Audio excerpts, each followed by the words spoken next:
ते पथारीवाल्यांचा अतिक्रमण विभागाच्या पथकावर हल्ला आहे। तर पुण्याच्या रामटेकडी परिसरातील ही घटना आहे। पुण्याच्या रामटेकडी परिसरातील सय्यदनगरमधील ही घटना आहे। तर कर्मचाऱ्यांना दगडाने लोखंडी वजनाच्या मापाने मारहाण केल्याची घटना समोर येते। वानवडी पोलीस ठाण्यात याबाबत गुन्हा देखील दाखल करण्यात आलाय।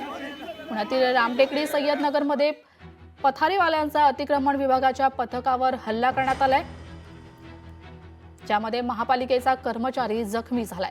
रामटेकडी सय्यदनगर येथील फुटपाथवर बसून भाजीपाला विक्री करणाऱ्यांवर कारवाई करण्यासाठी गेलेल्या महापालिकेच्या अतिक्रमण विभागाच्या पथकावर विक्रेत्यांनी हल्ला केलाय। यात अधिकारी कर्मचाऱ्यांना दगडाने व लोखंडी वजनाच्या मापाने मारहाण करण्यात आली आहे। याबाबत महापालिकेच्या अतिक्रमण विभागाचे सहाय्यक अतिक्रमण निरीक्षक किरण शिंदे यांनी वानवडी पोलीस ठाण्यात फिर्याद दाखल केली आहे। तर पोलिसांनी सोहेल शेख, शाहिद मौलाली शेख व इतरांवर देखील गुन्हा दाखल केलाय। ही घटना सय्यदनगर येथील डीपी रोड नवीन म्हाडा येथील आहे। तर सोमवारी सायंकाळी 7 वाजता ही घटना घडली होती।